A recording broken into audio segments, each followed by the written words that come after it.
राष्ट्रवादी काँग्रेसच्या वतीने कार्यकर्ता मेळाव्याचं आयोजन करण्यात आलं। या मेळाव्याला संबोधित करण्यासाठी राष्ट्रवादी काँग्रेसचे प्रदेशाध्यक्ष भास्कर जाधव, अन्न व पुरवठा राज्यमंत्री अनिल देशमुख यांचं आगमन झालं असता सायन्स कोर येथे त्यांचं उत्स्फूर्त स्वागत करण्यात आलं। त्यानंतर संत ज्ञानेश्वर सांस्कृतिक भवन येथे कार्यकर्ता मेळावा घेण्यात आला। नवनीत राणा यांना राष्ट्रवादी काँग्रेसची उमेदवारी देण्यात आली आहे। निवडणुकीची रणधुमाळी सुरू होण्याच्या पार्श्वभूमीवर राष्ट्रवादी काँग्रेसचा व युवा स्वाभिमानचा कार्यकर्ता मेळावा आयोजित करण्यात आला। त्या निमित्ताने राष्ट्रवादी काँग्रेसचे प्रदेशाध्यक्ष भास्कर जाधव, अन्न व पुरवठा राज्यमंत्री अनिल देशमुख यांचं आगमन झालं असता सायन्स कोर येथे त्यांचं उत्स्फूर्त स्वागत करण्यात आलं। आमदार रवी राणा, जिल्हा परिषद अध्यक्ष सुरेखा ठाकरे, जिल्हा परिषदेचे माजी उपाध्यक्ष संतोष महात्मे यांच्यासह राष्ट्रवादी काँग्रेसचे पदाधिकारी व कार्यकर्ते सायन्स कोर येथे उपस्थित होते। ढोल ताशांच्या गजरात पुष्पगुच्छ देऊन मान्यवरांचं जंगी स्वागत करण्यात आलं। भर पावसातही मान्यवरांच्या आगमनाने कार्यकर्त्यात प्रचंड उत्साह दिसून आला। संत ज्ञानेश्वर सांस्कृतिक भवन येथे युवा स्वाभिमान व राष्ट्रवादी काँग्रेसचा कार्यकर्ता मेळावा घेण्यात आला। निवडणुकीच्या पार्श्वभूमीवर घेण्यात आलेल्या मेळाव्यात राष्ट्रवादीचे प्रदेशाध्यक्ष भास्कर जाधव व अन्न व पुरवठा मंत्री अनिल देशमुख यांनी संबोधित केलं। लोकसभा मतदारसंघ अमरावतीच्या सर्व मतदारसंघामध्ये गेलो, दर्यापूरला गेलो, अमरावतीला आलो, मेळघाटला गेलो, तांदूळ बाजारला गेलो आणि प्रत्येक ठिकाणी आम्ही अनेकांना, आमच्या महिला भगिनींना विचारलं, युवकांना विचारलं, पुरुषांना विचारलं की राष्ट्रवादी काँग्रेसची उमेदवारी कोणाला द्यायची। त्यामध्ये बहुतेक सर्वांनी सांगितलं की राष्ट्रवादी काँग्रेसची अमरावती लोकसभेची जर तुम्हाला उमेदवारी द्यायची असेल तर फक्त नवनीत राणाला ती उमेदवारी द्या अशी मागणी सर्व या 6 मतदारसंघातून झाली।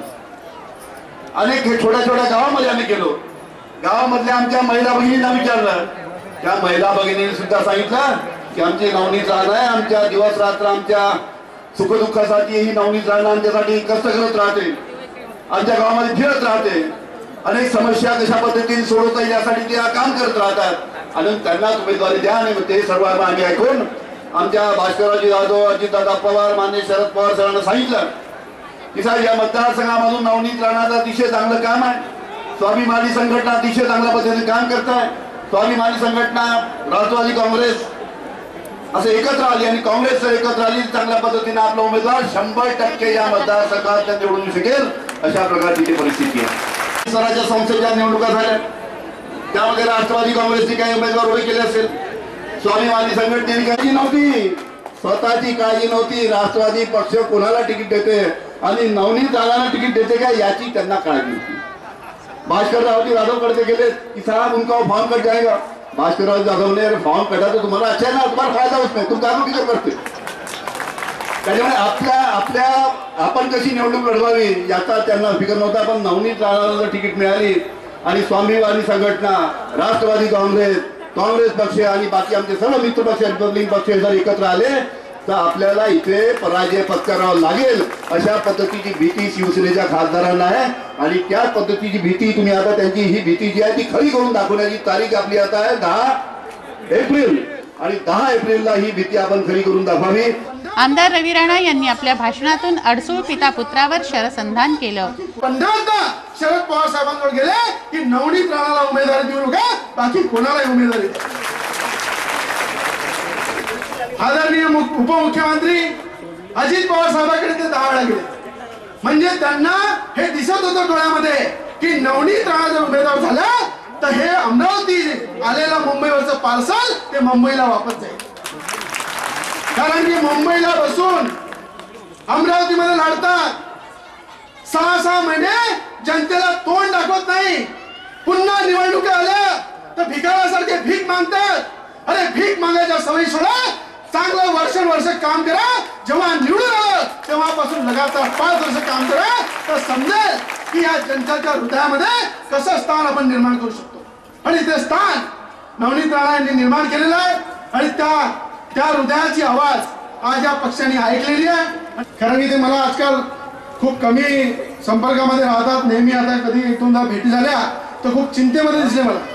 त्यांना अमरावती जिल्ह्याच्या विकासाची चिंता नाही आहे, त्यांना निवडणूक जिंकायची चिंता आहे। अमरावती जिल्ह्याचा विकास कसा करायला पाहिजे, अमरावती जिल्ह्यासाठी काय केलं पाहिजे, हा त्यांचा मूळ पविंडा नाहीये. त्यांचा पविंडा आहे फक्त मुंबईवरून येणे, इथे भाषण देणे, लोकांची दिशाभूल करणे, इलेक्शन लढणे आणि पुन्हा मुंबईला वापस जाणे. जेव्हा हे वाघासारखे नेते शरद पवार साहेबांसोबत काम करतात, मजबूतीनं त्यांची ताकद वाढवतात, तर आज ज्याप्रमाणे आज आनंदराव अडसूळ ज्याप्रमाणे कुठेतरी विरोध करत आहे, कुठेतरी मला असं वाटते की अमरावती जिल्ह्यातली 90% शिवसेना नवनीत राणांसोबत आहे. आणि ती शिवसेना काही शिवसैनिक भास्कर जाधव साहेबांना सुद्धा मानतात, काही शिवसैनिक भुजबळ साहेबांना मानतात. असे अनेक शिवसैनिक जे आज फक्त शिवसेनामध्ये त्यांना फक्त लेबल लागलेला आहे, पण मनापासून भास्कर जाधव साहेबांसोबत प्रेम करतात. या महिला दिवशी या संपूर्ण महिला शपथ घेतील की आज महिलांचा या अमरावती जिल्ह्याचा नवनीत राणा फक्त सून नाही आहे, ते या अमरावती जिल्ह्याची मुलगी सुद्धा आहे. आणि तिचा जो अपमान या जिल्ह्यामध्ये सोशल मीडियाच्या माध्यमातून आनंदराव अडसूळ यांनी जो केलेला आहे, त्यांना जागा या अमरावती जिल्ह्यातल्या महिला दाखवतील, हा माझा विश्वास आहे. कास्ट व्हॅलिडिटी बद्दल अनेक विरोध झाला, पोलीस ठाण्यामध्ये तक्रारी केल्या. त्यांचे सुपुत्र अभिजित अडसूळ, आनंदराव अडसूळ त्यांनी जेवढा पाठपुरावा नवनीत राणा यांच्या कास्ट व्हॅलिडिटीवर आरोप प्रत्यारोप करताना केला, तेवढा ते पाठपुरावा या जिल्ह्याच्या विकासासाठी केला असता तर ही पाडी आज आली नसती. जर जिल्ह्याच्या विकासासाठी पाठपुरावा करू शकत नाही, विरोधाचे राजकारण जो करतो त्याला धडा शिकवला पाहिजे, ही मी आपल्या सगळ्यांना विनंती करतो. नवनीत राणा यांनीही आपल्या भाषणातून खासदार अडसूळांवर टीका केली. त्यांनी आम्हाला दाखवून दिलं आहे की महिलांबद्दल जे त्यांच्या मनामध्ये आदर आहे, आजपासून त्यांनी सुरुवात आमच्या प्रचाराची करून दिली आहे. खूप वर्षापासून आमची लोकसभाची सीट जी अमरावती जिल्ह्यातून आली नाहीये, ते चिन्ह फक्त चिन्ह नाहीये, आमचे पवार साहेबांचा मान आदर रिस्पेक्ट सगळं त्या चिन्हावर लागलेलं आहे. आपल्याला ते जिंकलं पाहिजे. आणि जसा माननीय आमचे खासदार अडसूळ साहेब आहे, एक महिलांबद्दल जे बाहेरच्या माणूस येऊन आमच्या जिल्ह्यामध्ये जे रुक्मिणीचा माहेर म्हणून जाते की अमरावती जिल्हा म्हणजे रुक्मिणीचा माहेर. आमची पहिली महिला राष्ट्रपती आमची अमरावती जिल्ह्याची. मोठे मोठे वसुधाताई आमचे आमदार मिनिस्टर आमच्या जिल्ह्याचे, आमचे यशोमती ठाकूरताई आमदार काँग्रेसची आमच्या जिल्ह्याची, आमचे सुरेखाताई ठाकरे आमच्या जिल्ह्यातून. जिथे आमच्या जिल्ह्यामध्ये एवढा मान सन्मान आदर आमच्या महिलांचा होते, तिथे एक बाहेरचा माणूस येऊन आमच्या महिलांचा अपमान करून जाते. त्यांचा मान आणि सेव आम्ही बर्दाश्त करणार नाही. यावेळी बोलते हैं ना, जिसकी आप पूजा करते हैं, जिसका सम्मान मान आप जिससे जन्म लेते हैं, वो भी एक महिला है. अगर मेरा मान अपमान होता है तो वो उनके घर से भी शुरुआत होती है. सिर्फ उस समय उस वक्त उनके घर को भी एक बार देखना चाहिए. उन्होंने आज तिकीट भेटली, तिकीटचा खूप आनंद झाला आम्हाला की आम्हाला तिकीट भेटली. पण जेव्हा मी शरद पवार साहेबांच्या इथे गेली आणि त्यांचा आशीर्वाद घेतला, जे जे शब्द त्यांनी बोलले, अजित दादांनी जे जे शब्द त्यांच्या मनामध्ये होते आणि ज्यांनी जे कॉन्फिडन्स मध्ये बोलले, तेव्हा मला असं वाटलं की नाही, जे आपण काम करू ना त्याची खरी पावती त्यांनी आम्हाला दिली आहे. आणि आपल्या जिल्ह्यामध्ये जेवढे शेतकऱ्यांचा प्रश्न आहे, त्यांनी नेहमी शेतकऱ्यांच्या प्रश्नासाठी एक एक प्रश्नासाठी ते जाणले. त्यांनी खूप अपप्रचार केला. हो, मला एक महिलांना सांगा, सगळ्यांना मी विचारते, माझी ताई आहे, माझी कोणी आई आहे, माझी कोणी बहिणी आहे, सगळे इथे बसलेले आहे पूर्ण जिल्ह्यामधून. मला फक्त एकच सांगा, हो, इलेक्शन लढणं फक्त एक राजकीय ज्यांचे पाठीमागे खूप मोठे मोठे नेता असतात त्यांचाच अधिकार आहे की आमच्यासारखी एक नॉर्मल महिला जे दुसऱ्या क्षेत्रामधून राजकीय क्षेत्रामध्ये येते त्यांना अधिकार नाही का? आज जेव्हा मी ते सोशल मीडियामध्ये पाहते आणि एक गृहिणी म्हणून एक घराची संस्कार संस्कृती घेणं माझे भारतीय संस्कृतीमध्ये आहे.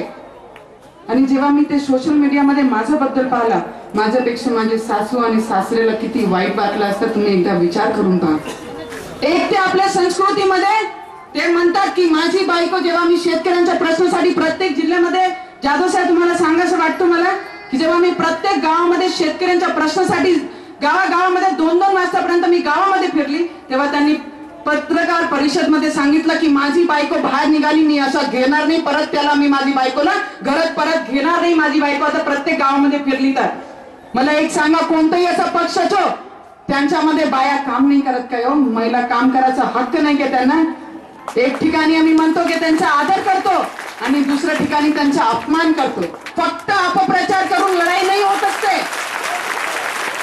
आज जसा माझ्या मनामध्ये दुःख घेऊन आणि एक हिंमत घेऊन परत मी जेव्हा सावित्रीबाई, क्रांतीज्योती सावित्रीबाई फुलेने सुरुवात केली होती आमच्या महिलांच्या शिक्षणाची, तेव्हा त्यांच्यावर खूप चिकट उडले हो, खूप शाया फेकली गेली, पण त्यांनी त्यांच्या पाय मागे नाही घेतला, ते पुढेच गेले आणि त्यांनी करून दाखवलं, महिलांना शिक्षण देऊन दाखवलं. मला नाही वाटत आम्हाला ह्याची गरज आहे. ते 5 वेळा संसद रत्न झाले, पण फक्त 1 वेळा आमचे अमरावती जिल्ह्याचे रत्न झाले असते तर त्यांना याची गरज पडली नसती.